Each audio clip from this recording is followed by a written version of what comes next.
Bawiin mo yung sinasabi mo. Mahal ako ni nanay at hindi totoo na iniwan kami ng tatay ko. Nalunod siya sa sabaw. Ang sabi ni nanay, kaya hindi niya kami iniwan, kundi namatay siya. Dali-daling iniabot niya ang pamasahe sa driver matapos na pumara ng tricycle. Nadatna na naman niyang nakikipag-away ang kanyang pamangkin sa mga kalaro nito. Batid niyang kinakantsawan na naman ito ng mga bata dahil wala itong kinagistang ama at dahil na rin sa trabaho ng kanyang ina. Hoy! Magsitigil nga kayo. Kayo talagang mga bata, oo. Maglaro lang kayo, hindi yung mag-aaway. Oh, Becca, bakit ang dungis-dungis mo? Tanghaling tapat nandito ka pa sa kalye. Nakikipag-away ka na naman. Ilang beses ko na bang sinabi sa'yo na ayokong nakikipagsabunutan ka kahit kanino? Kumain ka na ba? Nasa na ba ang nanay mo? Sa bahay po, may bisita siya eh. Ang sabi niya, hindi raw po ako uuwi hanggat hindi niya ako tinatawag. Makulit daw po kasi ako eh. Auntie, nagugutom na po ako. Kaninang umaga pa yung pandesal na ibinigay ni nanay eh. Sino naman ang bisita niya? Lalaki, hindi ko nga kilala. Bagong manliligaw na naman niya siguro. Nakakainis nga auntie. Kapag iniiwan siya ng mga yon, sa akin niya ibinubunto ng galit niya.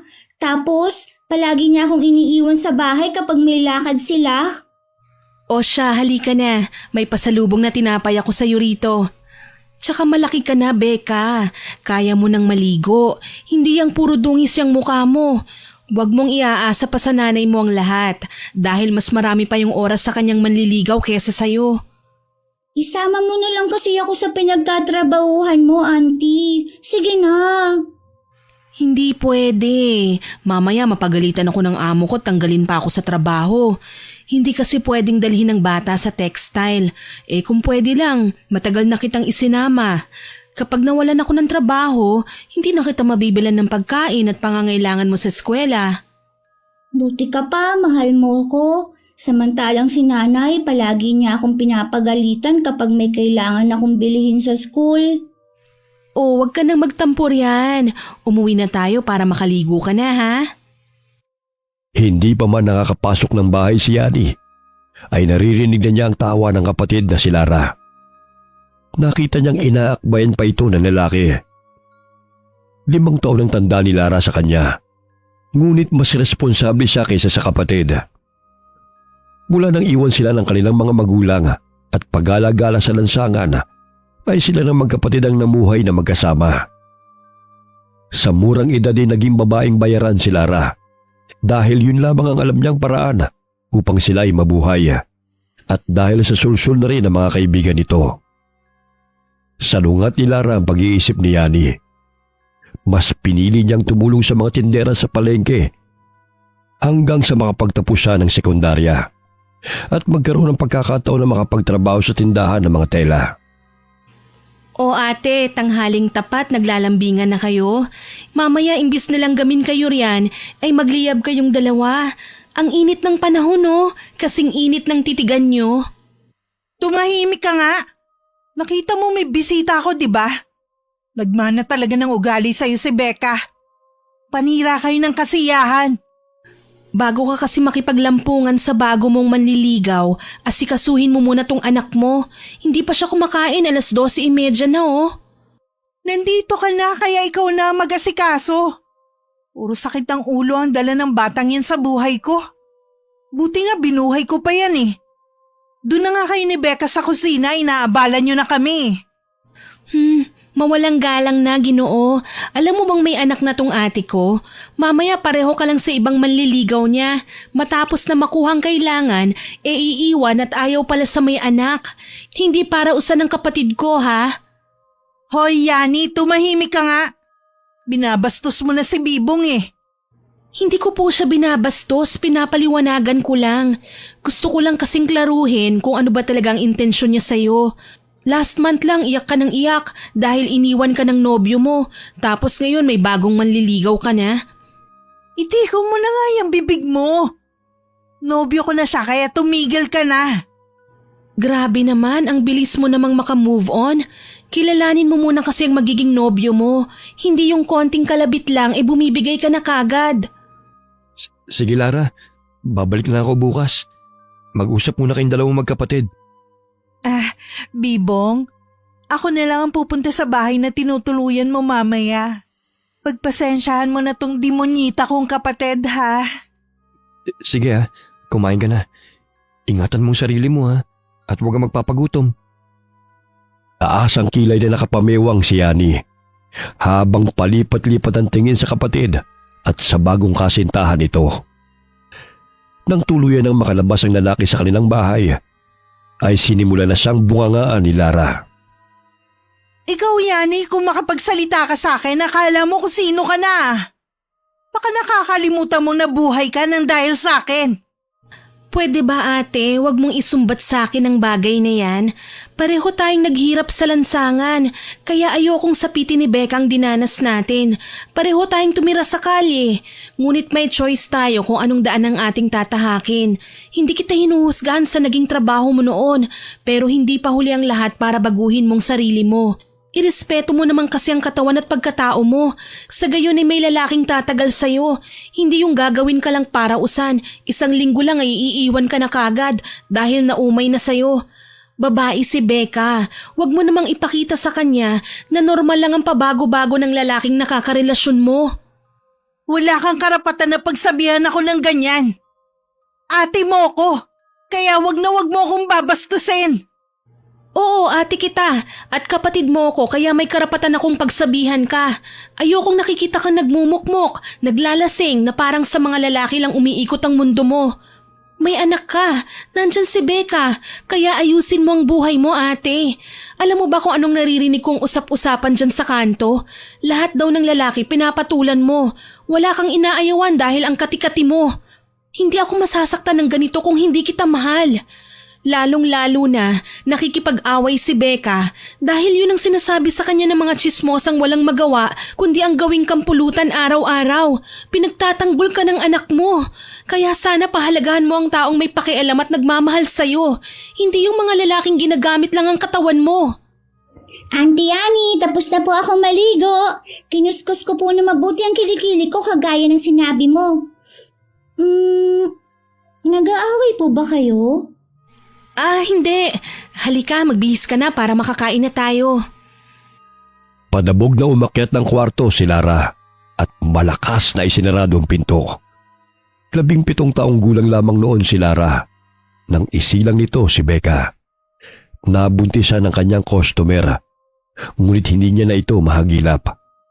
Nagtatrabaho siya noon sa isang bar. Matapos niyang manganak, ay siya na nag-alaga kay Becca habang nagtitinda ito sa palengke. Kaya't naging mas malapit ang loob ni Becca kay Yani kaysa sa sarili nitong ina. Pag nasa trabaho ako, dapat marunong ka ng maligo. Di ba may suklay akong iniwan sa'yo rito? Bakit buhol-buhol na naman tong buhok mo? Kinuha kasi ni nanay, tsaka yung shampoo na iniwan mo sa akin. Sabi niya may sabong labada naman daw ron. Yun na lang po daw ang gagamitin ko. Hay nako, mamaya samahan mo ko sa Divisoria ha, mamimili tayo. Sige po, gusto ko yun. Auntie, may pera ka po ba? Bakit naman? Kung may sobra po, pwede niyo po ba akong bilihan ng manika? Naiinggit po kasi ako kay Pia. Binibilihan sila ng nanay nila. Hindi nila ako sinasali sa laro kasi wala akong manika. Oh, sige na nga. Basta ipangako mo sa akin na magpapakabait ka ha. Lahat ng sinabi ko sa'yo ay susundin mo. Tsaka alagaan mo ang nanay mo kapag nasa trabaho ako. Kada linggo lang kasi ko umuwi rito eh. Sayang din ang pamasahe. E di ipambibili ko na yun ang pagkain natin. Inaalagaan ko naman po siya. Kaya lang mainit po lagi ang ulo niya. Madalas niyang sinasabi na simula nang dumating ako sa buhay niya, nilalas na siya. Huwag mong paniwalaan yan. Mahal ka niya. Lumayo ka na lang sa kanya kapag mainit ang ulo niya para hindi ka niya mapalo. Opo, sige po, kumain na po tayo. Kumukulo na po ang tiyan ko eh. Matapos kumain ay masayang namili ang magtiyahin sa Divisoria. Walang pagsidla ng tuwa si Becca nang ibigay ng kanyang tiyahin ng manika ang gusto nito. Mumurahin lamang yon kumpara sa mga manika ng kanyang mga kalaro. Ngunit walang katumbas na halaga ang manikang yon sa labis na kaligayahan ni Becca. Yan lang ang nakayanan ko, Becca. Maswerte ka nga kasi kahit papano na ibibili ka ng ganyan. Kami noon, inuuna namin ang pagkain. Kaya ingatan mo yan, ha? Ang ganda nga nito, Auntie! Maraming salamat po talaga, ha? Hindi ko po ito sisirain. Ay, dapat lang na ingatan mo yan dahil hindi sa lahat ng pagkakataon ay may pera ako. Pangako po, iingatan ko to, Auntie. Mahigpit na niyakap ni Becca ang tiyahin. Nagkalayo lamang ang dalawa buhat na makapagtrabaho si Yani sa textile sa bayan. Kaya't sa tuwing araw ng linggo na walang pasok, ay umuwi siya sa baryo upang puntahan ang pamangkin. Napalingon si Yani sa bandang gilid nang may mapansin na isang matandang lalaki na nagbebenta ng mga halamang gamot, mga pulseras at mga kakaibang bato na nakuha pa raw nito sa kagubatan at kabundukan. Ineng, baka gusto mong bumili ng mga pulseras at kwintas. Mabisang pangontra ang mga batong ito sa mga masasamang loob, tulad ng aswang, barang, kulam at itim na elemento. May gamot rin to para sa mga sakit ng tiyan, mga sugat at iba pa. Ito, 50 lamang ang bote ng langis. Mabisa po ba talaga yan? Baka palamuti lang po yan, ha? Matagal na itong gamit sa aming tribo. Marami-rami na rin ako mga suki. Hindi naman sila bibili nito kung hindi mabisa. Yan pong batong itim na may halong kulay pula. Ano po ba yan? Ito. Pinato yung buto ng suha at bato ng arok. Mabisa itong pangontra sa aswang. Pagbilhan nga ako niyan, Lolo. 2 po. Alam mo, Ineng, marami ang hindi naniniwala. Ngunit nararamdaman kong malapit na ang kanilang pagbabalik, Ineng. Ay mag-ingat kayo sa mga taong nakakasalamuha nyo. Dahil marami nagbabalat kayo. Sige po, Lolo. Maraming salamat po. Ito po pala, may pandesal ako rito. Sa inyo na po ito. Nang sa gayon ay may kakainin kayo habang nagtitinda. Salamat sa tinapay. Pagpalaing kayo ng may kapal.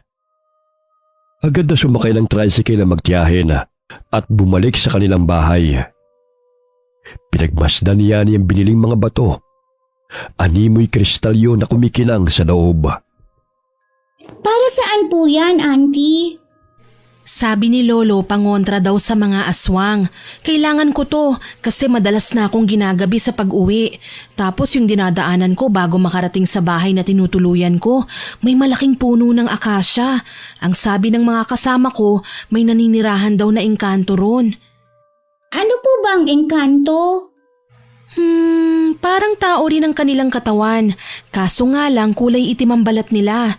Tapos nangunguha sila ng mga tao para maging kasama nila sa kanilang tahanan. Kaya ikaw wag kang pumunta kung saan-saan, ha. Baka makuha ka ng mga engkanto. Bakit may kinuha na bang bata ang engkanto? Nung isang linggo, nawala ang apo ng kapitbahay namin. Hindi nila alam kung saan pumunta. Ayon sa albularyo na kaibigan ng kapitbahay namin, kinuha raw ng engkanto na naninirahan sa puno ng akasya dahil gusto niya ng kalaro. Matapos nadasalan ng albularyo ang paligid malapit sa puno, kinabukasan bumalik na yung bata. Ayon sa bata, maganda raw ang bahay na kanyang napuntahan. Kaya lang natakot siya sa pagkain na gumagalaw, kaya hindi siya kumain. Gutom na gutom daw ang bata nang matagpuan ni Aling Remy ang kanyang apo sa likod ng kanilang bakuran. Nakakatakot naman po yan, Auntie. Hindi na po ako lalabas ng bahay tuwing gabi. Ay, dapat lang. Laruin mo na lang yung manika, ha? O di kaya basahin mo na lang yung mga storybook na binigay ko sa'yo. Pagdating nila ng bahay, ay hindi na nila nadatnan si Lara. Batid niya ni na hindi na naman to nagpapigil sa sarili. Napuntahan ng bagong nobyo nito. Lutuin na lamang natin tong gulay. Wala na talagang kadaladalayang nanay mo. Kaya ikaw, Becca, mag-aaral kang mabuti, ha? Lahat ng gagawin mo ay pag-iisipan mo kung ang idudulot nito ay masama o mabuti. Alam mo, sabi ng boss ko, walang perpektong tao sa mundo, ngunit kaya mong gawin ng tama o itama ang mga mali mo. Masama ba si nanay, auntie? Hindi, kaya lang yung mga ginagawa niya hindi niya pinag-iisipan ng maayos eh. Tapos sa huli siya naman itong nasasaktan. Oh, sige na, himayin mo na yung malunggay para kakain na lang yung nanay mo mamaya. Isinuot ni Yani ang pulseras na may pinudpud ng mga batong disenyo sa kamay ng pamangkin. Huwag mo yang hubarin ha, para pareho tayo ng pulseras. Ang ganda niyan. Sa tuwing tinatamaan ng ilaw, kumikislap ang kristal sa loob. Totoo po bang pangontra ito sa aswang, auntie? Eh, yun ang sabi ni Lolo. Hindi kaya siya ang aswang, auntie? Kasi ang itim ng balat niya tapos kulot ang buhok niya. Ay, hindi siya aswang. Isa siyang katutubong eta. Naninirahan sila sa mga kabundukan at kagubatan. Mabuti nga siya marangal na naghahanap buhay. Hindi katulad sa iba, nagnanakaw lang para kumita. O, kumuha ka na ng pinggan. Malapit nang maluto ang gulay. Eh si nanay, hihintayin pa ba natin siya bago maghapunan? Hayaan mo na lang siya. Mamaya pa siguro yun uuwi. Mauna na tayong kumain. Matapos na maghapunan, ay nagligpit muli ng mga gamit si Yani. Maaga pa siyang babalik ng trabaho kinabukasan. Magkatabi silang matulog ni Becca kapag naroon siya sa kanilang bahay. Mas nagpapakananay pa siya kay Becca kaysa sa kanyang kapatid na si Lara. Auntie, hindi po ba talaga ako pwedeng sumama sa'yo? Bukas aalis ka na naman. Mag-isa na ako ulit kapag umalis si nanay. Pag dinala kita ron, mas lalong wala kang bantay. Kahit papano may mga kapitbahay tayo rito sa paligid na nakakakilala sa'yo, kahit wala ang nanay mo rito. Bawal kasi ang bata ron eh. Kaya dapat lahat ng bilin ko sa'yo ay sundin mo. Tuwing linggo nandito naman ako eh. Tapos may pasalubong ka pa. Big girl ka na, hindi ba? Opo, namimiss kasi kita eh. Magkayakap na nakatulog ang dalawa. Habang si Lara hindi pa rin umuwi. 6:00 na ng umagay wala pa rin si Lara. Kaya maagang ginising ni Yani ang pamangkin upang magpaalam. Binigyan na rin niya ito ng pera para may pambili ito ng pagkain. Sapagkat madalas itong nalilipasan ng gutom kapag si Lara ang kasama nito. Habang naglalakad sa daan, ay narinig ni Yani ang mga tsismosa na nagbubulong-bulungan at nakatingin pa ito sa kanya. Batid niyang pinag-uusapan siya ng mga ito. Saglit siyang tumigil sa paglalakad at dumapit sa mga nagkukumpulang mga babae. Oh, ba't napatigil kayo sa pagkukwentuhan? Para kasing ako na naman ang pinag-uusapan niyo eh. O Yani, aalis ka na? Bakit nakikihalubilo ka pa rin sa mga tsismosa? Mamaya sumabog pa yung uso mo katulad nila. Wala, tinatanong ko lang kung sino na naman ang topic nila. Matalim kasi ang tingin sa akin eh. Ay nako, umalis ka na. Wala kang mapapala sa kanila. Umuwi ka na nga, hinihintay ka na ni Becca. Tapos yung suot mo pakiayos naman. Konting kembot na lang ilalabas na yung kaluluwa mo eh. Pakialamera ka talaga kahit kailan. Ang init-init eh. Komportable ako sa ganitong damit. Napangiti siya nang makitang halos lumuwa ang mga mata ng mga ito habang nakatingin kay Lara. Maging si Yani ay hindi nakaligtas sa panghuhusga ng mga kababaihan dahil sa trabaho ng kanyang kapatid. Agad siyang sumakay ng tricycle ang dumaan yun sa kanyang harapan. Pagdating ng bahay ni Lara, ay agad itong inutusan ng anak na ipagtimpla siya ng kape. Nakasimangot pa ito, kaya binato niya ito ng unan. Hoy! Wala ang tiyahin mo rito. Kaya huwag ka magbuhay prinsesa. Ako ang kasama mo kaya bumangon ka na riyan. Laban mo rin yung mga damit ko. Ang aga-aga pa, Nay. Gusto ko pa po matulog. Babangon ka o ibabalibag kita riyan. Babangon na nga. Kaya mo naman magtimpla ng kape. Nung isang araw nga, tinimplahan mo ng kape si Mang Bibong. Tapos na hindi ka na marunong. Ibang usapan yon. Tsaka pwede ba wag mo akong bisitin?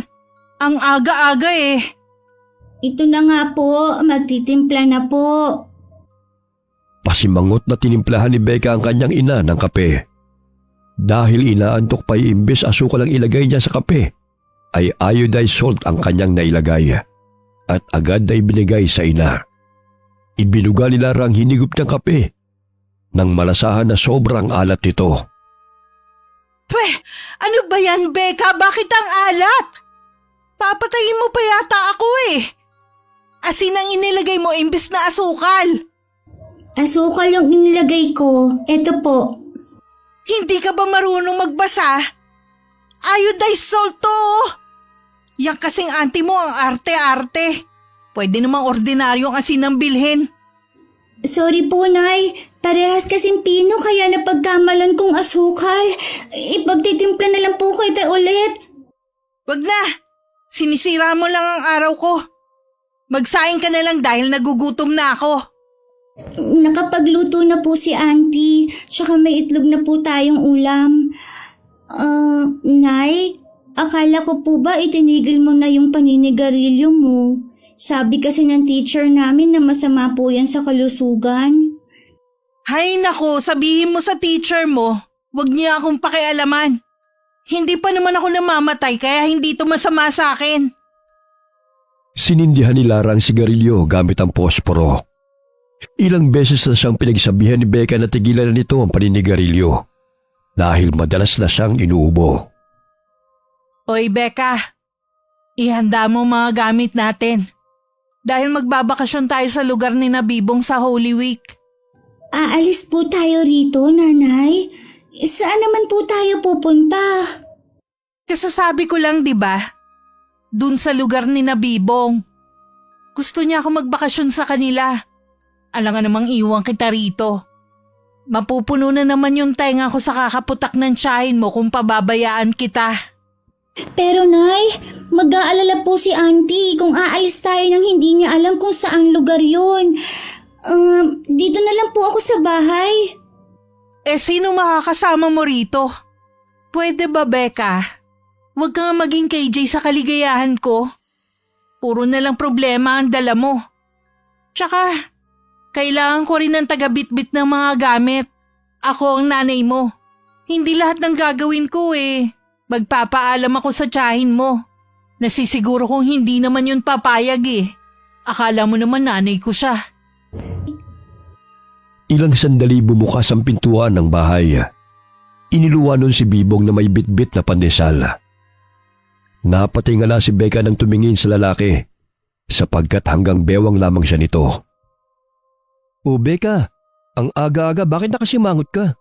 Papangit ka niyan. Hayaan mo na ang batang yan. Ang aga kong biniset kaya pinagsabihan ko. Ikaw naman oh. Huwag masyadong mainitin ang ulo. Kagabi lang nagpainit na tayo Ang batang yan ayaw sumama sa akin. Gusto pang magpaalam sa tiyahin niya. Lahat na lang kasi ng desisyon ko kinukontra nun. Problema ba yun? Di isama mo silang dalawa para makapag-bonding naman kayong tatlo. Alam mo babe, maganda yung lugar namin. Hindi tulad dito sa syudad na puro polusyon at ingay. Doon payapa. Kahit pinalilibutan ka ng bundok, masarap manirahan doon. Marami kaming pananim at mga alagang hayop. Kaya hindi ka magugutom. Nasisiguro ko magugustuhan mo ron. Sabik na akong pumunta sa inyo. Paano ba yan, may anak na ako? Baka ayaw ng mga magulang mo sa akin. Ipapakilala nga kita sa kanila eh. Tsaka walang problema sa kanila kung may anak ka. Siguradong mabibigyan ko sila ng apo. Ang sweet mo talaga sa akin. Sige na, kumain na tayo. Oh, tawagin mo na si Becca para makapag-almusal na tayo habang mainit pa tong dala kong pandesal. Kumain na siya. Tsaka, pinaglaba ko muna para hindi na maglaro sa labas. Mamaya makipag-away na naman yun eh. Tirhan na lang natin siya para may makain siya mamaya. Ikaw, kumain ka ng marami para maging malusog ka kapag pumunta tayo sa probinsya. Mamaya sabihin pa ni Nainang na pinababayaan kita. Tumaba na nga ako. Ikaw kasi ang hilig-hilig mo ko ipagluto. Kaya yung mga damit ko ang sikip na sa akin. Lalo ka nga gumanda nung magkalaman yung piski mo. Tsaka, hindi mo na kailangan magpapayat. Kumain ka na nga. Kung ano-ano pa yung pinagsasabi mo. Matapos maglabay umakyat ng silya si Becca para maabot niya ang sampayan. Nasanay na siya sa mga gawaing bahay na hindi man lamang tinutulungan ng ina. Buntik na siyang mabuwal mula sa silang kinatatayuan nang gulatin siya ni Bibong. Mabuti na lamang inahawakan siya ng lalaki sa likod, dahilan nang bumalik siya sa tamang balanse. Ano ka ba? Muntik na akong mahulog sa silya. Bigla-bigla ka na lang nang gugulat eh. Pasensya ka na, Becca. Ako na nga riyan. Mukhang hirap na hirap ka na eh. Okay lang po. Kaya ko na po ito. Huwag ka nang mahiya pa. Tutulungan na kita. Tsaka may pagkain akong dala. Nandun sa mesa. Kumain ka na muna. Salamat po, Mang Bibong. Alam mo yung mga manliligaw ni nanay? Dati ganyan din kung itrato ako sa umpisa. Pero bandang huli, naging masama na ang trato nila sa akin. Ano ba ang kailangan mo kay nanay? Tsaka, ang dami-daming mga babae riyan. Bakit si nanay pa po ang nagustuhan nyo? Bata ka ba talaga? O matandang na katawang bata? Gusto kong nanay mo eh. Problema ba yun? Tsaka kung inaakala mo masama ako katulad ng mga manliligaw ng nanay mo, hindi yan totoo. Gusto mo bang sumama sa amin? Ipapasyal ko kayo sa lugar namin. Tsaka magugustuhan mo ron. Saan ka ba nakatira? Akala ko ba nakatira ka sa paupahan ni Aling Tilde? Sa paupahan ako ni na Aling Tilde na nunuluyan kapag narito ako sa inyong lugar. Pero ang sinasabi kong pupuntahan natin, sa baryo kung saan talaga ako nakatira. Alam mo bang marami akong mga alagang hayop doon? Tiyak magugustuhan mo manatili sa aming probinsya. Isasama lang naman ako ni nanay para may tagabitbit ng mga gamit niya eh. Pero ang totoo, ayaw niya akong makasama. Naku, hindi totoo yan. Mas mainam na nandun ka nga eh. Para hindi mainip ang nanay mo. Pwede mo ang isamang antiyani mo eh. Talaga? Hindi ka magagalit? Bakit naman ako magagalit? Mas marami, mas masaya nga, di ba? Ang ngiting inilapit ni Bibong ang kanyang mukha sa mukha ni Becca. Napakunot noo ang bata nang mapansin na baliktad ang kanyang replika sa mga balintataw ng lalaking kaharap. Mang Bibong, bakit parang may color red yung bilog sa mata mo? Tsaka bakit baliktad ako? Hindi katulad sa salamin? Baliktad? Naku, nagkamali ka lang yata eh. Kumain ka na nga lang. Naghalo na ang gutom at pagod mo eh. Kumain na ako kanina. Baliktad po talaga ako sa mga balintataw mo, oh. Kinurap-kurap ni Bibong ang kanyang mga mata at muling inilapit ang mukha sa bata. Gayon na lamang ang mapanuring tingin ni Becca sa mga mata ng lalaki. Bahagya siyang napasimangot nang maaninaw na tama na ang pwesto ng kanyang replika sa balintataw ni Bibong. Oh, baliktad ka pa rin ba? Hindi na. Siguro namamalikmata lang ho ako. Alam mo Becca, may iba't ibang kulay talaga ang mga balintataw. May kulay itim, kaki, asul at berde. Yung nakita mo na color red sa gilid ng balintataw ko, ganun talaga yun minsan. Lalo at pagod ako sa katitidig sa computer. Okay po. Ubus mo na po bang maisampay ang mga labahin? Tulungan mo na lang ho akong mag-igib ng tubig. Maya-maya maliligo na yung si nanay. Sige ba? Nasaan na ba yung timba? Pangiting tumakbo si Becca na tinungo ang kanilang banyo. Labis ang kanyang tuwa dahil may tumulong sa kanya sa mga gawain. Ang bait mo pala, Mang Bibong. Nasaan na ba si nanay? Nakatulog matapos mag-almusal. Alam mo Becca, sa probinsya, hindi ka na mahihirapan pa mag-igib ng tubig. Hindi ka tulad dito na kailangan mo pang pumila at makipag-unahan sa mga tao. Dun sa amin, malinis ang tubig ng talon. Malapit lang sa aming bahay, kaya hindi na pahirapan ng tubig. Pwede ka rin maligo ron. Talaga ho? Ang galing naman. Gusto ko po yun, Mang Bibong. Pwede bang wag mo na akong tawagin Mang Bibong? Ang pangit kasing pakinggan eh. Tito na lang para hindi masagwa. Bati naman tayo, di ba? Sige po, Tito. Yun! Ang gandang pakinggan. Matapos na mapuno ang mga sisidlan ng tubig, ay dali-daling pumasok ng bahay si Becca. Nakaramdam siya ng gutom, kaya't kumain siya ng dalang pagkain ni Bibong. Yan ang gusto ko, yung kumain ka Becca, para tumaba ka naman. Tsaka huwag ka masyado maglaro sa labas. Baka magkasakit ka pa niyan dahil sobrang init ngayon. Alam mo, Tito, sa lahat ng manliligaw ni Nanay, ikaw lang itong mukhang mabait. Paano mo naman nasabi yun? Kasi ikaw lang tong tumulong sa akin sa pag-iigib ng tubig. Sana bukas naman ulit ha. Oo ba?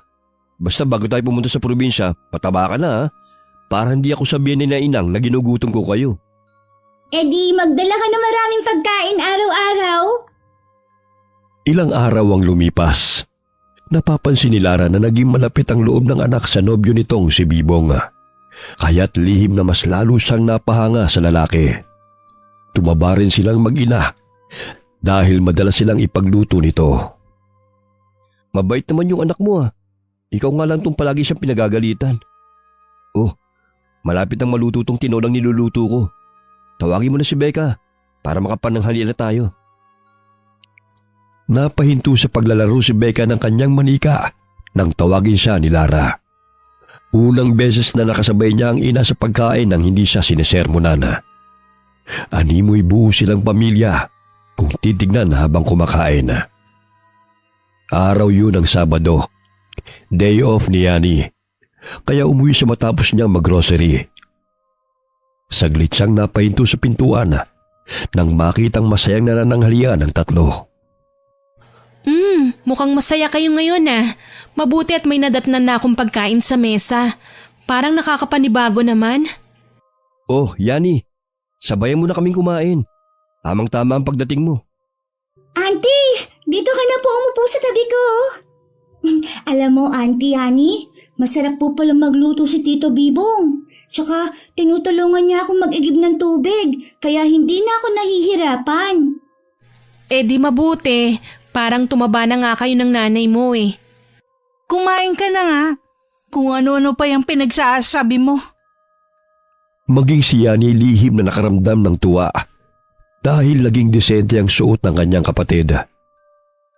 Simula nang dumating si Bibong ay tila nagkaroon ng buong pamilya si Becca at naramdaman ito na magkaroon ng ama. Siya nga pala.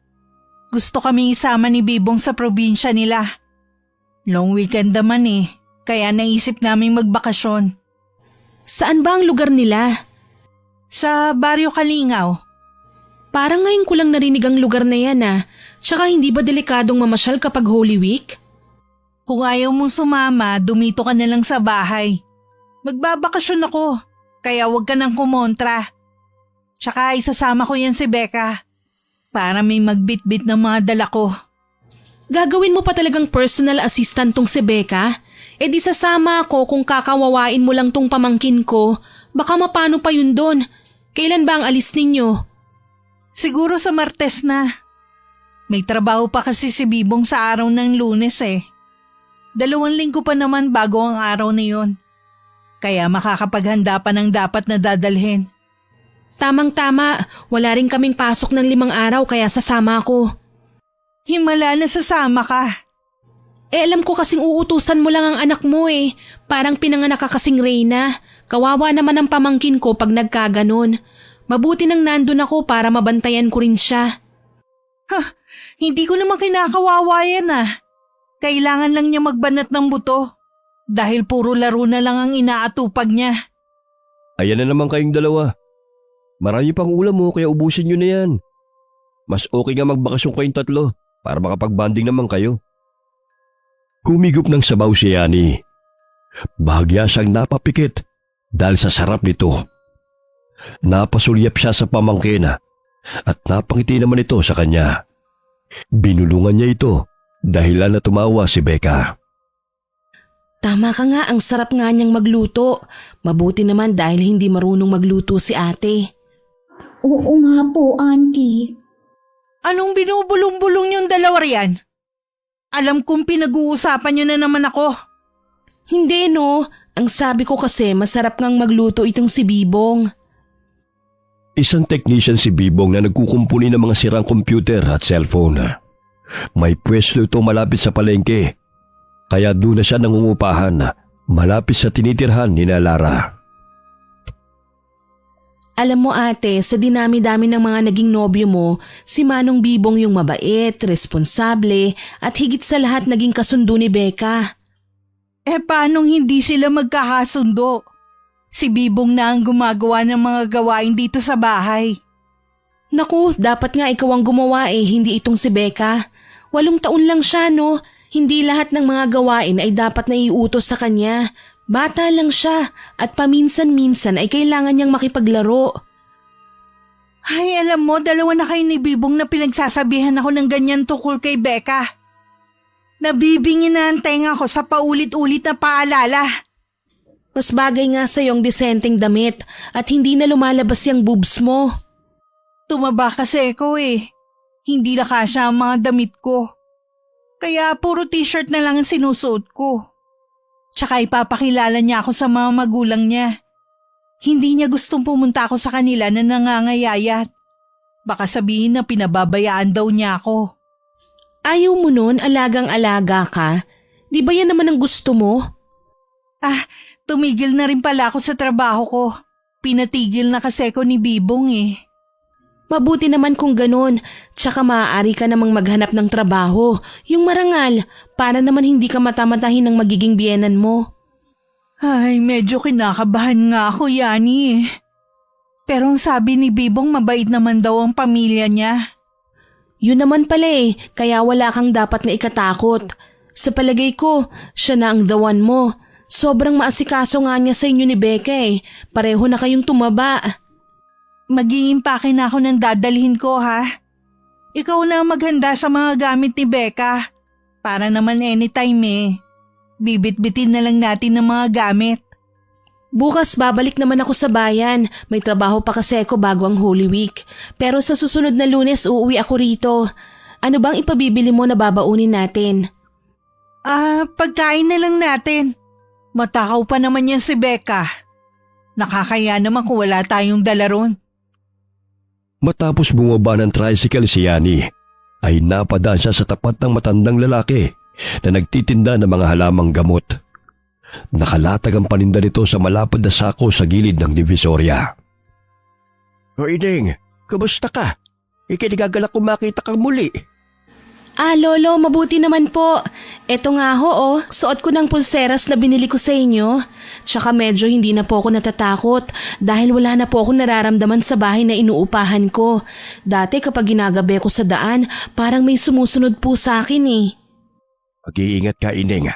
Huwag ka basta-basta magtitiwala sa mga taong nakapaligid sa'yo. Marami ang mapagkunwari. Hindi lahat ng mabuti ang pinapakita sa'yo ay dapat mong paniwalaan. Nararamdaman ko rin ang nagbabadyang panganib na dala ng mga taong nakapalibot sa inyo. Ito ang langis na may sangkap ng samot-sari pangontra sa masasamang nilalang. Ginawa yan sa araw mismo ng Biyernes Santo nakaraang taon. Personal na pagmamayari ko to. Ngunit ibibigay ko na lamang sa ito. Pag-iingat ka saan ka mang magpunta. Tinatakot niyo naman ako, Lolo. Pero salamat po rito, ha? Magkano po ba ito? Ayun na yan. Basta huwag mong kalimutan na mag-iingat ka. Saan ka man magpunta. Opo, sige may jeep na pong paparating. Inihatid ng tingin ni Lolo Meno si Yani. Bukod sa katutubong aita na nagbebenta ng mga bato at halamang gamot, ay isa rin manggagamot si Lolo. Kasama niyang lumuluwas ng bayan ng kanyang mag-anak sa palengke o di kaya sa plaza. Watak-watak sila ng lugar ng pinagbebentahan. Hindi mawaglit sa isip ni Yani ang sinabi na matandang aita. Bahagya siyang napabuntong hininga at mahigpit na nahawakan ng bote ng langis. Sana naman hindi magkatotoo ang sinabi ni Lolo na may panganib na paparating. Basta sumasapit ang Semana Santa, maraming sakuna ang nangyayari Tulad nung nalulunod. Imbis kasi na magnilay-nilay nag-outing pa. Hay nako, pag sinabihan ko naman si Ate Lara na wag na kaming tumuloy kina Bibong, naku tiyak uusok na naman yun sa galit. Napahinto sa pag-iisip si Yani ng biglang pumreno ang sasakyan. Dahil biglang tumawid ang aso sa kalsada. Napasubsob siya sa pawisang kilikili na matabang lalaki na kanyang katabi. Halos maduwal siya ng takpan ng kanyang ilong sapagkat tila na singot niya ang amoy noon. Tagos hanggang ngalangal ako ah. Grabe naman, ang aga-aga pero nanununtok ang amoy. Hindi na napigilan na naibulalas ni Yani. Kaya't napatingin sa kanya ang lalaki at ang babaeng kasama nito na may halong inis. Pailing-iling ang dalaga na bumaba ng jeep dahil hindi na niya makayanan ang amoy ng katabi. Ilang metro na lang naman ang layo ng kanyang pinagtatrabahuhan. Kaya't minabuti niyang lakarin na lamang yun. Pagdating niya sa textile, ay narinig niya ang kanyang mga kasama na nag-uusap-usap kung saan magbabakasyon ang mga ito. Inanyayahan din siya ng mga ito na sumama sa isang beach resort. Pasensya na ho kayo, may pupuntahan din kasi kami ni ate. Sa ibang araw na lang ako sasama sa inyo. Nangako na kasi ko kina ate na sasamahan ko sila. Ilang sandali na putol ang kanilang pag-uusap nang may mga customer na nagsidatingan. Kanya-kanya sila sa pag-a-assist sa mga ito. Sumapit ang huling araw ng linggo, kaya't sabik ang mga katrabaho ni Yani na pag-usapan muli ang outing. Samantalang siya lamang hindi makakasama sa mga ito. Kagaya ng kanyang sinabi, Lunes na siya umuwi matapos na makuha ang kanyang sahod. Napadaan siya sa Divisoria bago sumakay ng tricycle. Hinanap niya si Lolo Meno, ngunit wala ang matanda sa pwesto nito. Nasaan na kaya si Lolo? Uy, Yani, sino hinahanap mo? Ay, itlog ng pugo. Nagugulat ka naman, Manong Bibong. Muntik na akong atakihin sa puso sa'yo ah. Bata mo pa, magugulatin ka na. Kanina pa kita pinagmamasdan para may hinahanap ka yata. Ah, oo. Pero wala kasi ang kaibigan kong tindero dito eh. Siguro nagpahinga rin yun. May binili na akong pagkain na babaunin namin bukas. Naku, hindi mo naman kailangan bumili pa eh. Ang daming prutas at gulay doon. Kaya wag mo nang problemahin ang kakainin nyo. O siya, pupuntahan ko pa yung kaibigan ko na aarkilahan ng sasakyan. Bukas na lang tayo magkita-kita ha. Ihanda nyo na yung mga gamit nyo. Dahil maaga ko kayong susunduin. Sige. 2:00 na ng hapon nakauwi si Yani sa kanilang bahay. Pagkababa ng tricycle ay patakbong sinalubong siya ng pamangking si Becca. Ang dami mo namang dala, Auntie. Babaunin ba natin lahat yan? Siyempre naman, alam kong matakaw ka, tsaka ilang araw din tayo ron. Nakakahiya naman sa pamilya ni Manong Bibong kung wala tayong baong pagkain. Tutulungan ko na po kayo, Auntie. Sige, ito yung magaan na lang ang kunin mo. Handa na po ang bag ko, tsaka yung mga gamit na dadalhin natin. Si nanay nga parang doon natitira sa laki ng bag eh. Nanibago ka pa talaga sa nanay mo. Hindi naman siguro tayo aabuti ng 1 linggo ron, kaya konti lang ang dadalhin ko. Huwag lang makalimutan ng kape ah. Pagdating nila ng bahay ay naroon na ang mga gamit sa sala. Isang malaking maleta at traveling bag ang inihanda ni Lara para sa kanya. Samantalang isang backpack ang kay Becca. May plano ka pa bang umuwi rito? Parang dun ka natitira. Para sure lang no, kinumpleto ko na ang dadalhin. Binuksan ni Lara ang plastic na dala ng kapatid upang tignan ang pinamili nito. Dadalhin mo ba tong iodized salt? Pagkamalan pa tong asukal eh. Bakit ba ang hilig-hilig mong bumili nito? Hayaan mo na nga lang dyan. Sinabihan kasi ako ng kasamahan ko na maganda yung gawing body scrub, imbis na sugar scrub ang gagamitin. Madalas kasi akong nilalanggam kapag sugar scrub ang ginagamit ko eh. Ah, kaya kuminis siyang balat mo dahil sa iodized salt na to. Susubukan ko pa lang kung effective, kaya wag mo nang problemahin yan. Itabi mo na yan. Mamaya ilagay na naman yan ni Becca sa tinitimpla niyang kape eh. Nakapaniyali na nabasa ang bulsa ng kanyang bag na pinaglalagyan niya ng bote ng langis na ibinigay sa kanya ni Lolo Meno. Kinuha niya yon upang tignan na. Ngunit mahigpit namang nakasarado ang takip. Kaya't inilagay niya ito sa plastic na may ziplock upang hindi matapon sa kanyang bag. Kinabukasan, 6:00 ng umaga'y sinundo na sila ni Bibong. Ganun na lamang ang pananabik ni Lara nang pumasok sa kotse bit-bit ang mga gamit. O tara na? Excited na ba kayo? Siyempre naman. Hay naku, makakapagbakasyon din sa wakas. Ikaw, Becca, excited ka na ba? Opo, Tito. Gusto ko po makita ang mga alaga ninyong mga itik. Marami po ba sila? Oo, kung gusto mo magdala ka pa rito eh. Sige po, yung baby na itik lang pong dadalhin ko rito. Tapos, dito ko na palalakihin. Kahit ilan pa ang dalin mo, walang problema. Wala na ba kayo naiwang mga gamit? Wala na. Nakasarado na rin ang pinto. Habang naglalakbay, hindi pa rin naalis sa isipan ni Yani ang sinabi ni Lolo Meno. Kaya't hinaplos niya ang pulseras na binili niya sa matanda. Dahil purbisa ang pupuntahan nila, dinala niya ang mga pangontra sa mga aswang na ibinigay ni Lolo. Sapagkat gusto niya maging handa sa anumang panganib, ayon na rin sa tugon ng matandang tindero. Sa daan ay naaaninaw ni Yani ang mga katutubong aita. Batid niyang galing ito sa kabundukan. Auntie, tingnan mo sila oh. Parang katulad sila ng matanda sa Divisoria. Saan ba sila nakatira? Marahil sa bundok. Mga katutubong eta sila eh. Ilang baryo na rin ang nadaanan nila at mahigit 5 oras na ang kanilang nilakbay. Napahinto ang sasakyan sa isang bakanteng lote na tinatakpan ng malaking bato. Hanggang dito na lang tayo. Hindi na makakapasok ang sasakyan eh. Kaya hintayin lang natin susundo sa atin. Tsaka babalik din to si Willie sa bayan eh. Anong sasakyan natin? Karitela. Sigurado hindi ka pa nakakasakay sa ganun. Kaya may experience mo na ngayon. Yung kabayong humihila. Ay oo, alam ko po yan. Nabasa ko yan sa libro namin. Tsaka parang katulad sa sinasakyan ni Princess Sarah, yung napapanood ko sa cartoons.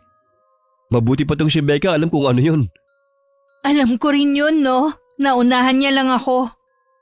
Matagal pa ba yun? Maghintay lang tayo ha. Maya-maya nandito na yan.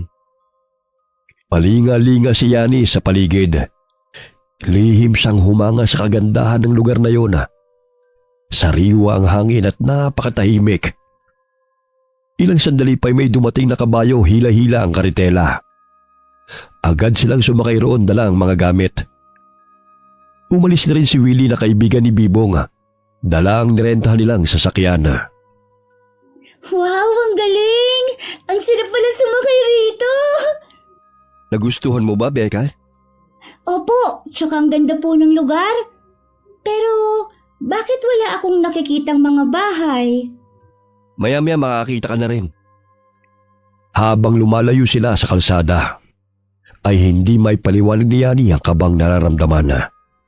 Ngunit labis ang paghanga niya sa magagandang tanawin na kanilang nadadaanan.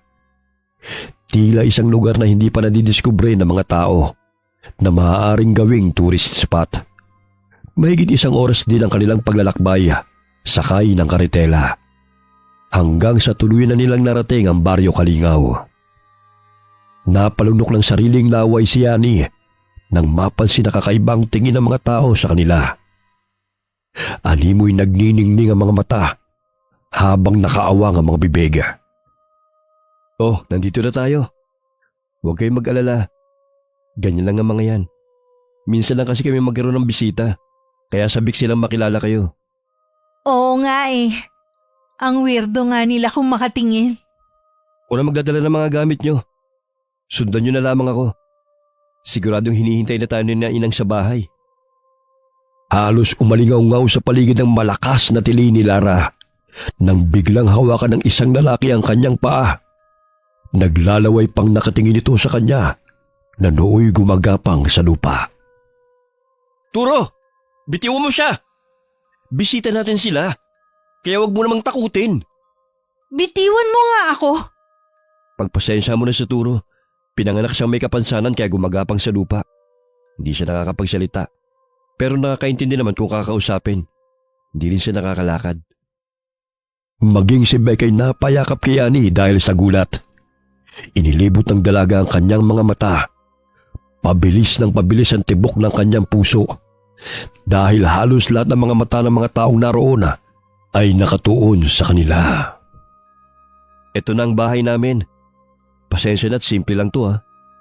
Ang ganda nga eh. Parang maliit na mansyong yari sa matibay ng mga kahoy. Sige na, pumasok na kayo. Natitiyak kong sabik na silang makilala kayo. Bumungad sa paningin ni Yani ang ama at ina ni Bibong. Naroon din ang dalawang mga kapatid nito sa sala. Marahang tumayo ang ina ni Bibong mula sa pagkakaupo sa sala at agad silang nilapitan. Mahigpit na hinawakan ni Yani ang kamay ng pamangkin dahil sa hindi may paliwanag na kaba. Pilit siyang ngumiti sa ginang upang hindi siya nito mahalata. Auntie, parang nakakatakot po siya. Tingnan mo, oh. Kamukha niya yung witch sa Rapunzel na napanood ko sa TV. Huwag kang maingay. Mamaya marinig ka. Umupo muna kayo sa sala. Ipapasok lang itong mga gamit nyo para makapagpahinga na rin kayo. Babe, pwede ba kitang makausap saglit? Oh, bakit? Ang sabi mo magugustuhan ko rito. Pero wala pang isang oras eh. Parang gusto ko nang umuwi. Nakakatakot naman dito sa inyo oh. Tingnan mo sila kung paano nila kami titigan. Alam ko naninibago ka lang. Huwag ka mag-alala. Masasanay ka rin sa kanila. Ngayon lang kasi sila nakakita ng maganda eh. Walang mangyayaring masama sa inyo rito. Hinalikan ni Bibong sa noo si Lara upang maibsan ang takot na nararamdaman nito. Matapos niyang maipasok ang mga gamit sa loob ng kwarto, ay isa-isa niya itong ipinakilala sa kanyang mga magulang. Ganun na lamang ang saya ng mga ito nang bumisita sila Lara sa kanila. Napako rin ang tingin ng ama ni Bibong kay Becca, kaya't hindi humihiwalay si Yani sa pamangkin. Auntie, kanina pa ako tinitingnan ng matandang lalaking yun, oh. Nakakatakot po siya. Naku, nakyutan lang siguro sa'yo kasi bilugan na ang pisngi mo. Basta wag mong huhubarin ang pulseras na binigay ko sa'yo ha. Tsaka kung anong sasabihin ko, dapat mong sundin, maliwanag ba? Opo, auntie. Suot ko naman po ang pulseras eh. Habang kumakain ay wala pa ring imik sina Yani at Becca. Samantalang si Lara ay kinakausap ng ina ni Bibong. Isang tanong isang sagot lamang siya dahil naninibago pa sa mga tao na kanilang kaharap. May inilapag na inihaw na karne ang kapatid ni Bibong sa hapag. Napansin ni Yani na hindi pa luto yun dahil may dugo-dugo pa. Bagamat yun ang inulam ng mga magulang ni Bibong na sina Christina at Delio. Huwag na kayong mahiya, kain lang ng kain. O ikaw Yani, ayaw mo na ba? Kumain ka pa. Para tumaba ka tulad ng ate mo at ni Becca. Busog na ako. Tito, gusto ko po sana kumain ng inihaw. Kaso parang hilaw pa yan eh. Ay, sige. Ipasasalan ko na lang ulit kay Dado sa apoy. Kinuha naman kasi kagad kahit hindi pa luto oh. Uy, Becca, tama na yan. Kanina ka pa kumakain eh. Tignan mo nga yung tiyan mo, parang puputok na. Hayaan mo siya, marami pa namang pagkain eh. Maging sila rin napahinto sa pagkain dahil hindi masikmura ang paraan ng pagkain ng ama ni Bibong na naroon sa kanyang harapan. Tumatalsik pa ang likido mula sa kinakagat itong karne at tila baboy ito kung gumuya ng pagkain. Babe, pwede bang magpahinga na kami? Pagod na kami sa biyahe eh. Pero hindi pa tapos kumain si Becca oh. Busog na yan. Mamaya hindi pa yan matunawan sa katakawan niya. Agad nilang tinungo ang silid matapos nilang kumain. Tila hindi komportable ang ina ni Bibong sa tuwing lumalapit siya kay Yani dahil hindi siya nakakatagal maging kay Becca. Napasulyap ito sa pulseras na suot ang dalawa. Kinabukasan ay ipinasyal ni Bibong ang kanyang mga bisita. Ang pangambang naramdaman ni Yani at Lara ay napalitan ng pagkamangha sa tanawin na kanilang nakikita. Naligo sila sa talon kung saan malinis ang tubig. Ang ganda-ganda dito, auntie. Hindi na kailangan na magbobomba pa sa puso. Ang lamig-lamig pa ng tubig. Mag-iingat ka, baka madapa ka. Mabato pa naman. Maging si Yani nagtampisaw sa tubig. Masaya silang naligo ng pamangkin. Samantalang sina Bibong at Lara naman ay magkasama. Nakisabay na rin ang ilang mga bata sa kanila. Dahil madaldal si Becca, ay madali niyang naging kaibigan ng mga batang naroon. Noon lamang siya nakaranas na tratuhin ng maganda. Hindi katulad sa kanilang lugar na madalas ay inaaway siya ng mga bata. Sa utos na rin ng mga magulang ng mga ito, nalayuan siya. Oh, umahon na muna kay Rian. May dala akong buko oh. Wow, paborito ko yan. Inutusan ko yung mga bata. Ang bilis silang umakit sa mga nyog. Hindi ko na kaya eh. Dahil tumaba na rin ako. Grabe no? Libre lang dito yung mga prutas. Sariwa pa. Samantalang sa syudad lahat binibili. Maging si Yani at Becca ay uminom ng sariwang sabaw ng buko. Nakakalimutan nila ang pangambang nararamdaman dahil sa labis na kasiyahan. Noon lamang nakita ni Yani na tumawa ang kanyang kapatid habang nakikipag-agawan ng buko kay Becca. Napatingin siya sa paligid. Masaya silang pinagmamasdan ng mga bata at mga kapamilya ni Bibong. Naging judgmental lang siguro ako. Nakakahiya naman sa kanila.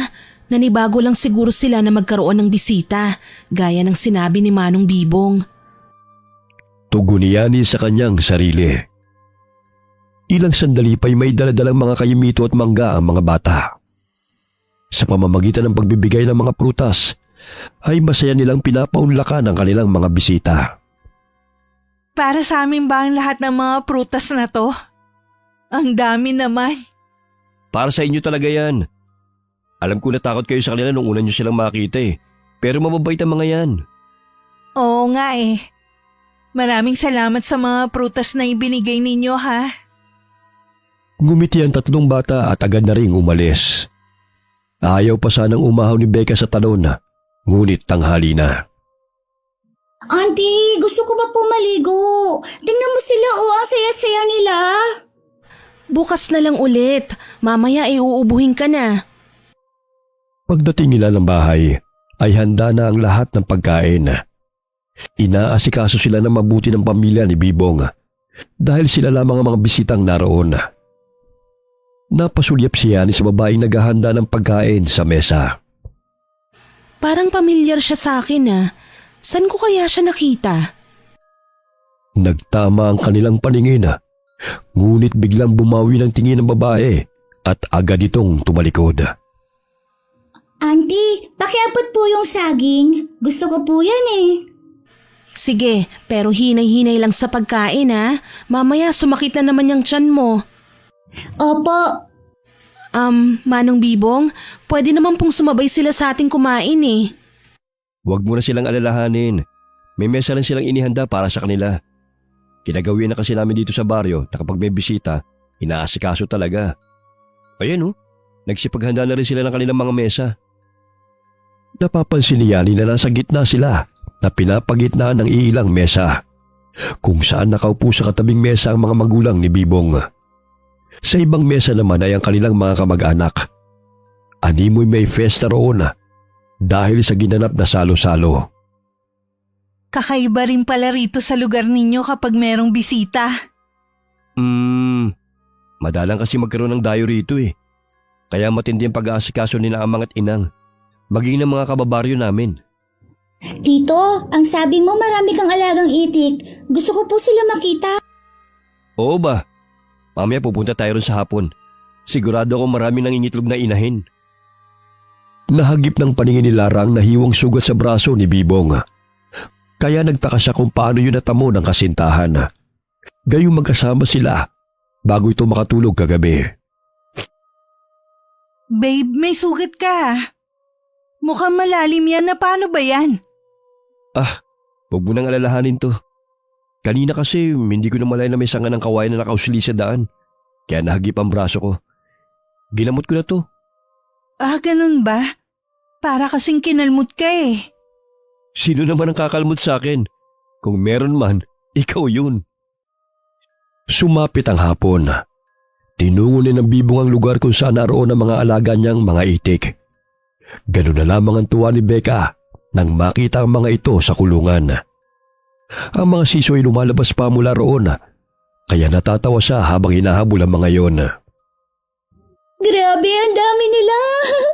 Pwede po ba ako makahingi kahit 3 sisiw lang, Tito? Aalagaan ko sila sa bahay. Siyempre naman. Ang dami niya, no? Tapos ang dami pang inahin na nangingitlog. Oo nga, kahit araw-araw itong ulam sa almusal, hindi pa rin mauubos dahil sa dami ng mga alaga ninyong itik. Gusto mo na magduwito ko na lang? Kaso pumapasok po ako sa eskwela eh. Kapag bakasyon na lang po siguro, Tito.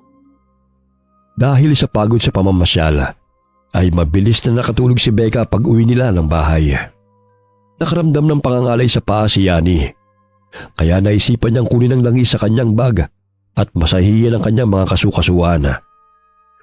Maya-maya lumabas siya ng kwarto upang tunguhin ang banyo nang maramdaman na siya'y naiihi. Nang makalabas ng banyo, napansin niya ang kapatid ni Bibong na nakatingin sa kanya ng matalim. Napangisi pa ito habang dali-daling lumapit sa kanya. Kaya't napasandalang dalaga sa dingding nang makaramdam ng kilabot sa itsura ng naturang lalaki. Subalit bago pa man makalapit ito kay Yani, ay napatakip ito ng ilong at tila hindi mapakali. Ang nakasisindak itong itsura'y napalitan ng pangamba at bigla itong napatras at pasinghot-singhot pa ito na lumakad palayo. Bakit parang bigla na lang nagbago ang kanyang reaksyon? Hindi naman mabaho ang kilikili ko ah. Tama na, Bibong. Hindi ko na kaya. Di ba ito yung gusto mo? Yung sinasagad ka? Sunod-sunod na mahihinang ungol ni Lara ang nadidinig ni Yani. Ayaw niyang istorbohin ang ganap ng dalawa, kaya dumiretso na siya sa kanilang silid at tinabihan sa pagtulog ang pamangkin. Napayakap siya kay Becca na naghahalo ang iniisip. Samantala, pilit na tinatakpan ni Bibong ang bibig ni Lara upang hindi ito makalikha ng ingay. Naluluhang tinutulak ni Lara ang lalaking nakadagan sa kanya dahil ibinabaw nito ang patalim sa kanyang tangiliran. Demonyo ko! Minahal kita pero ito lang palang gagawin mo sa akin! Wag mo sasaktan sila, Becca at Yani! Ang tanga-tanga mo! Hindi kita dinala rito para gawing reyna. Dinala kita rito upang gawing pagkain. Maging ang kapatid at anak mo ay pagsasaluhan ng aming lahi. Matagal-tagal na rin kasi kaming hindi nakakatikim ng karne ng tao. Konti na lamang ang naimbak namin na pagkain. Hayop ka! Isa kang demonyo! Sabihin mo na ang gusto mong sabihin. Dahil hindi ka na rin naman magtatagal. Hindi naman ako ganun kasama eh. Kaya bago ka managutan ng hininga, pinasaya naman kita, hindi ba? Pakawalan mo ako! Hayaan mo kami umalis dito! Maawa ka! Hindi mo ko mauuto katulad ng ibang lalaki mo. Alam mo bang nandidiri ako sa iyo sa tuwing magkatabi tayo? Kaya lang ang dali mo kasing utuin. Lamang ka rin sa kumukulong sikmura namin. Kaya pwede ka na. Marami kaming lumuluwas ng bayan. Isa na ron si Willie. Wala ka nang kawala. Kahit malaman mo pa ang buong katotohanan, hindi ka na rin naman magtatagal. Bago pa man muling bumao ng kutsilyo sa tiyan ni Lara, ay buong lakas niyang tinadyakan si Bibong sa masailang parte ng katawan nito. Ngunit hindi sapat ang kanyang lakas upang masaktan ng lalaki. Dahil sa inis ni Bibong, ay paulit-ulit siyang inundayan nito ng saksak hanggang sa tuluyan na siyang nanghina. Tumulo pa ang mga luha sa mga mata ni Lara habang inaalalang masasayang alaala nilang magkapatid kasama si Becca. Ilang sandali pa'y tumigil ang pagtibok ng pulso ni Lara at tuloy na itong binawian ng buhay. Nakaramdam ng pagkauhaw si Lara kaya tinungo niya ang kusina upang kumuha ng tubig. Ngunit hindi niya inaasahan na masasaksihan niya ang pagkatay ni Mang Delio sa matabang lalaki. Nakita rin niya ang 2 ulo na naroon sa loob ng lumang banga. Kaya't dali-dali siyang tumakbo patungo sa silid ni Yani. Ngunit bago pa man niya mabuksan yun, ay malakas na hinila siya ni Bibong at ipinasok sa kanilang kwarto at doon pinaslang. Balisa si Yani sa kanilang hinihigaan. Hindi niya alam kung bakit hindi siya mapakali. Nakakarinig siya ng mga kalabog mula sa labas ng kanilang silid. Kaya't marahan niyang binuksan ang pintuan at tinignan kung ano nangyayari. Namilog ang kanyang mga mata nang makita ang dugo ang kapatid na nooy buhat na ni Dado. Habang si Bibong ay nakatayo sa pintuan, marahan niyang isinara ang pinto at tinungo ang natutulog na si Becca. Becca, gising! Gumising ka! Kailangan nating makaalis dito. Auntie, inaantok pa po ako. Pakiusap, gumising ka! Nanganganib ang buhay natin dito. Kinuha nila si ate. Hindi ko alam kung buhay pa ba siya o patay na. Ano? Pinatay nila si nanay? Isumbong natin kay tito. Shh! Huwag kang maingay. Kailangan nating makalabas dito. Wala tayong ibang kakampi kundi ang mga sarili natin. Diyan tayo dadaan sa bintana. Kailangan nating umalis dito bago pa nila tayo patayin. Isinuot niya ang kanyang backpack at dahan-dahan niyang binuksan ang bintana. Hindi niya maipaliwanag ang takot na kanyang nararamdaman. Ngunit nanaig sa kanyang isipan na kailangan nilang makaligtas ni Becca. Auntie, natatakot po ako. Baka mahuli nila tayo. Hindi kita iiwan. Dahan-dahan baka makita nila tayo. Narinig nilang bumukas ang pintuan ng silid, kaya't dali-dali silang tumakbo palayo. Napahinto sila sa tapat ng kusina. Dahil sa kawayan lamang ang dingding, ay sumilip si Becca roon at nakita si Lara na nakahiga sa ibabaw ng mesa. Auntie, si nanay yun, diba? Huwag kang maingay, mamaya marinig nila tayo. Anong gagawin nila kay nanay? Bakit nila pinatay si nanay, auntie? Hindi ko rin alam kung bakit, pero kailangan nating makalayo rito bago pa nila tayo mahuli. Tinakpan niya ang mga mata ni Becca nang tadtarin ni Mang Delio ang katawan ni Lara. Hinagis pa nito ang ulo sa banga kung saan sila malapit na nagkukubli, kaya tumalsik pa ang dugo sa kanila. Halika, doon tayo. Kailangan nating makarating kung saan naroon ang karitela. Kailangan nating makasakay roon. Sige po. Muli silang tumakbo, ngunit humarang sa kanilang harapan sina Dado at Bibong. Kumingisi pa si Dado habang lumalapit sa magtiyahin. Gabi na. Bakit lumabas kayo ng silid nyo? Gusto lang naming magpahangin.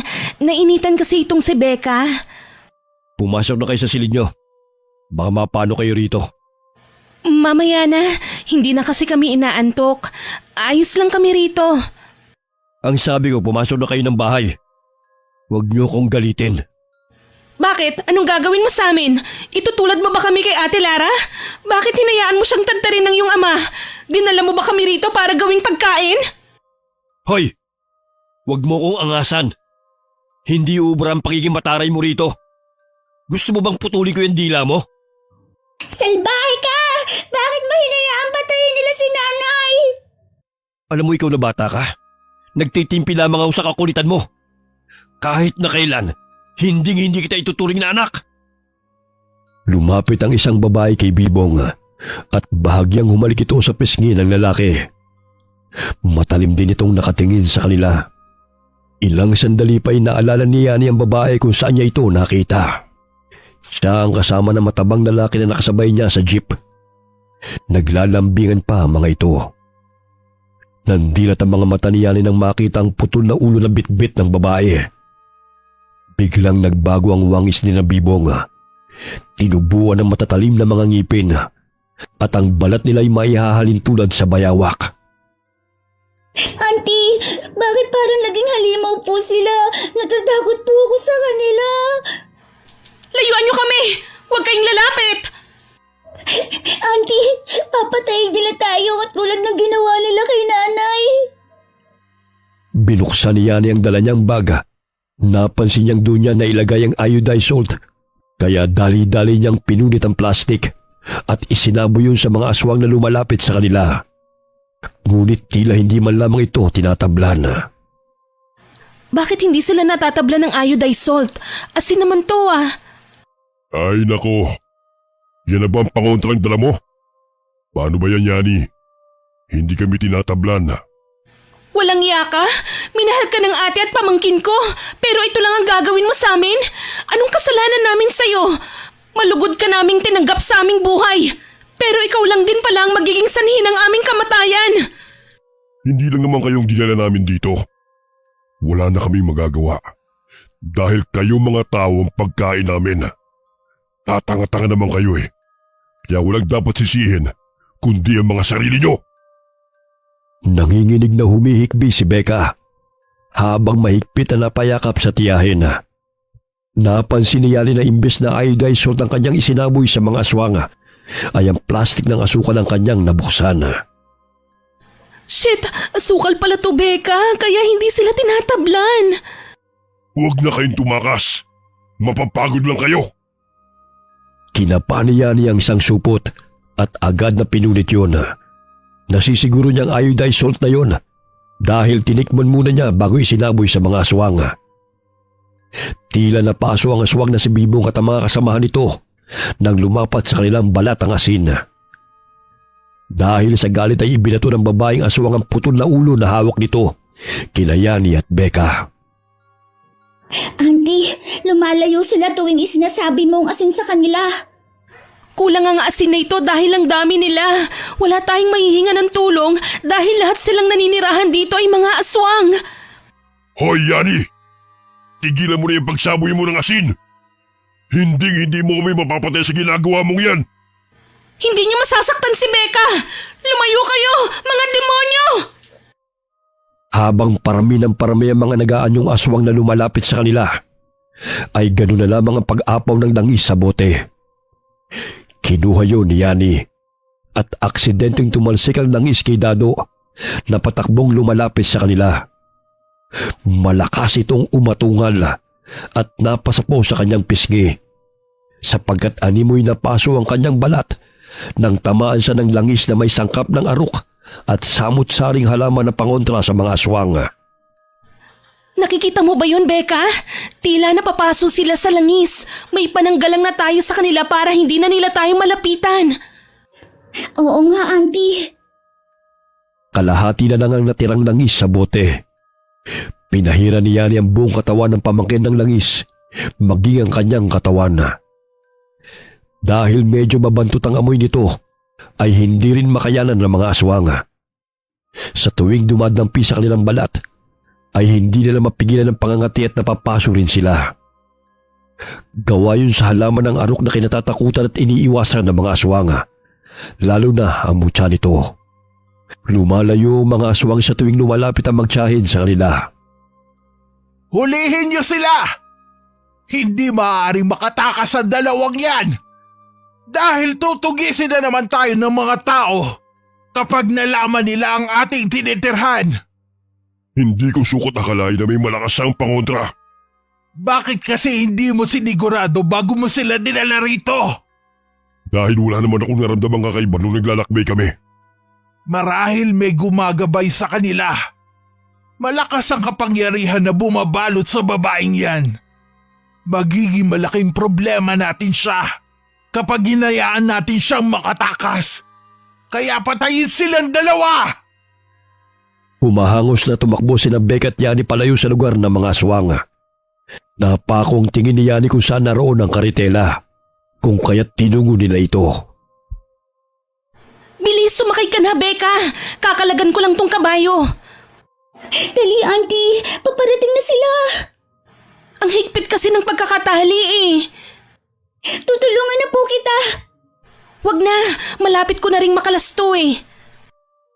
Agad na sumakay si Yani sa karitela nang tuluyan ng makalaga ng kabayo. Hinampas niya ang likod nito gamit ang maliit na sanga ng kahoy, kaya tumakbo ito palayo. Gayon na lamang ang paghabol sa kanila ng mga aswang habang iba'y sumakay rin sa karitela na nakikipaghabulan sa magtiyahin. Auntie, hinahabol nila tayo. Malapit na sila. Binibilisan ko na nga, kaso parang pagod na rin tong kabayo eh. Kapwa sila napasigaw ng biglang huminto ang kabayo at malakas na humalihing bago bumagsak sa lupa. Naninaw ni Yani na may bumaong patalim sa leeg ng kabayo na inihagis ni Bibong. Auntie, bakit ano nangyari sa kabayo? Becca, tinamaan siya ng patalim sa leeg. Mukhang patay na siya. Paano na po yan? Hindi na tayo makakaalis pa rito. Halika, doon tayo magtatago sa mga halaman. Natisod si Becca. Kaya inalalayan siya ni Yani na makapagtago sa damuhan. Biglang napalingon si Becca mula sa kanilang likuran nang may marinig na humahangos. Naninag nilang dalawa na may batang aswang na nakangisi at patakbo itong lumundag upang sakmalin si Yani.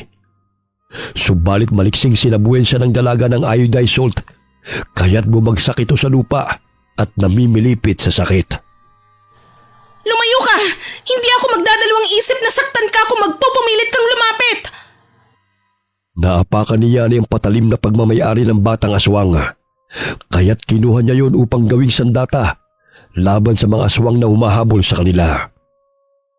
Auntie, tingnan mo oh. Yung bato sa purseras natin parang kumikinang. Oo nga, ano kaya ang pinapahiwatig nito? Di ba ang sabi ni Lolo na pinagbilhan mo nito, pangontra to sa aswang? Tingnan mo oh, tumakbo ang bata nang makitang kumikinang tong porselas ko oh. Tumatalab na nga siguro ang bisa nito sa aswang. Huwag mong iwalayan ha. Kahit hindi pa tayo sigurado sa bisa nito, maaaring makakatulong sa atin ito. Tulad na lamang ng langis na binigay ni Lolo Meno. Napatigil sila sa pag-uusap nang marinig ang mga halinghing at atungal ng mga aswang sa paligid. Yani! Becca! Lumabas na kayo! Huwag niyo akong galitin! Auntie, paano po tayo makakatakas? Ang dami nilang umaaligid oh. Shh! Huwag kang maingay para hindi nila tayo makita. Bahagyang napatingala si Becca nang may tumutulong malagkit na laway sa kanyang ulo. Magsasalita pa sana siya nang takpan ni Yani ang kanyang bibig. Dahan-dahan silang umupo sa likod ng puno dahil naaninaw nilang may nakasampa na aswang sa itaas ng kahoy. Pasinghot-singhot pa ito habang kinakamot ang buong katawan dahil sa hindi mapigilan ng pangangati. Nawala ng balanse ang aswang at bumagsak mula sa itaas ng puno. Mabuti na lamang ay doon siya nahulog sa kabilang bahagi, kaya't hindi niya nakita ang magtiyahin. Nararamdaman kong nasa paligid lang sila. Sadyang palakas ng palakas ang taglay na pangontra ng dalawang yon. Kaya't habang maagay dapat na natin silang mahuli. Asin lang naman ang alam kong pangontra ng dalawang yon. Mauubos din yun. Hindi lang yon. Kundi nararamdaman ko may taglay silang mutya na siyang nagpoprotekta sa kanila. Ang pangangati ng katawan at pagkapaso ng ating mga kasamahan ay sanhiyo ng kanilang tangang kapangyarihan. Mga kasama, hanapin niyo sila! Dahil katapusan na natin kapag nakataas ang dalawang bubwit na yon. Kahit kailan mga pasahoy talaga ang dalawang yun. Dahan-dahang gumapang sina Becca at Yani sa mayayabong na damo. Sa gayon ay makalayo sa mga aswang na humahabol sa kanila. Nangangatog ang katawan ni Becca dahil sa labis na takot. Naramdaman ni Yani na may humawak sa kanyang paa. Ngunit dahil sa langis na hinaplos niya sa kanyang katawan, ay napasigaw ang aswang dahil tila napaso ang kamay nito. Nakaagaw yun ang pansin sa iba nilang kasamahan, kaya tumakbo ang mga ito patungo sa kanilang kinaroroonan. Dali, Becca, tumakbo na tayo! Napapaso sila sa langis, ngunit hindi ito sapat para layuan nila tayo! Auntie, pagod na po ako. Halika, dito ka sa aking likod. Kakargahin na kita. Auntie, malapit na po sila. Hindi tayo magpapahuli sa kanila. Makakauwi tayo ng buhay. Nagngingit-ngit na sa galit ang mga aswang, lalo na sina Bibong. Kaya't hinagis niya ang hawak niyang patalim patungo sa kinaroroonan ni Becca. Bagamat nadapa si Yani, kaya't hindi natamaan ang magtiyahin. Tanging ang hibla ng buhok lamang ni Becca ang nasagi nito. Aray! Auntie, ayos ka lang ba? Kaya ko pa naman. Hindi na malaya ng dalawa na burol na ang kanilang tinatahak. Kaya't nahulog sila at nagpagulong-gulong pababa. Becca, nasan ka? Kailangan na nating makaalis rito. Malayo-layo na tayo sa kanila. Nakapaniyani si Becca na nawala ng malaya. Kaya't umiiyak siyang inalog-alog ang pamangkin. Becca, gumising ka! Hindi pwedeng maabutan nila tayo! Pilit niyang kinarga ang pamangkin. Ngunit dahil sa pagod na rin, ay natumba siya habang karga si Becca. Humagulgul siya ng pag-iyak at napalhod nang may makitang tao na humarang sa kanyang harapan. Bahagya siyang napatingala nang marinig ang pamilyar na boses sa kanyang pandinig. Eneng, bakit napadpad kayo rito? Mapanganib ang lugar na ito. Lolo Meno! Oo, ako nga. Mga bata, tulungan niyo sila makatayo. Lo, tulungan niyo po kami ng pamangkin ko. Hinahabol po kami ng mga aswang. Pinatay nila ang ate ko at gusto rin nila kaming patayin. Naramdaman ko ang enerhiya ng mutya na binigay ko sa iyo. Kaya sinundan ko. Hindi nga ako nagkamali na narito ang isa sa mga nagmamayari ng mutya. Inalalayan ng mga binatilong aita na kasama ni Lolo Meno, sila Yani at walang malay na si Becca. Maya-maya'y dumating ang mga aswang sa pangunguna ni Inang Aswang at ni Bibong. Hoy, tanda! Ikaw na naman! Ibalik mo sa amin ang dalawang yan! Kahit kailan hindi mo talaga kami tinatantanan! Hanggang dito ba naman ay pinapakialaman ninyo kami? Lolo, pakiusap. Huwag niyo pong hahayaan na makuha nila kami. Maawa po kayo sa amin. Hindi ko kayo ibibigay sa kanila. Ang tagal namin silang tinutugis. Dahil kami ay napagkakamalang mga aswang sa ginagawa nilang pagpatay. Marami na sa aming mga kasama na ipinaslang dahil napagkamalang mga aswang. Kaya hindi ako mapayag sa gusto nilang mangyari. Bingi ka ba? Umalis na kayo! At iwan ang dalawang yan. Sa gayon hindi na kayo madamay pa. Matagal na kaming nadadamay! Dahil sa kawalang hiya ninyo! Kami na pagkakamalang mga aswang. Gayong tahimik kaming naninirahan sa kabundukan. Dahil na nagkita-kita na naman tayo. Hindi ko hahayaan na may mga biktima pa uli kayo. Pilit na nilalabanan ng mga aswang ang pangontra ni Lolo Meno. Tulad ng kapangyarihan na gumagabay kina Yani at Becca, ay mas malakas ang pangontrang taglay na matandang aita. Dahil sa napapaso sila sa tuwing sinasaboy ni Lolo Meno ang langis, ay nagsipulasan ang mga ito. Ngunit dahil sa matinding pagnanais ni Lolo Meno na patayin ang inang aswang na siyang pinuno nila, ay nilabanan niya ito. Animoy naging isang malaking bayawang inang aswang. Umaba ang buntot ito at dila. Matanda ka na! Hindi ka na ganun kalakas kagaya ng pagpaslang mo sa aking ama! Matagal ko nang inaasam-asam ang araw na ipaghigante ang kanyang kamatayan! Nararapat lamang sa iyo ang patayin! Dahil ang mga katulad ninyo ay mga salot! Maging ang aming buhay nanganganib! Dahil sa masasamang ginagawa ninyo sa mga tao! Hinampas ng inang aswang si Lolo Meno ng buntot ito. Tumila po ng matanda, kaya't napangisi ang inang aswang. Bagamat kinuha ni Lolo Meno ang kanyang pana at inasinta sa noo ang inang aswang. Ganun na lamang ang palahaw ng inang aswang nang bumaon sa kanyang noo ang matalim na palaso. Napalingon si Bibong sa ina, kaya't malakas nitong tinadyakan ang kalaban nitong binatilyong aita upang tulungan ang ina. Ngunit unti-unti itong nawalan ng buhay. Nagngingit-ngit sa galit si Bibong, ngunit natuon ang pansin ito kay Yani at Becca na nakasandal sa puno kasama ang isang katutubo. Pilit na nilalabanan ni Bibong ang pangangate ng katawan habang lumalapit kay Yani na may langis at mutya ng arok. Hinablot niya si Yani sa paa at kinaladkad ang dalaga. Bitiwan mo ako! Aray! Ikaw ang dahilan ng pagkasawi ng aking ina!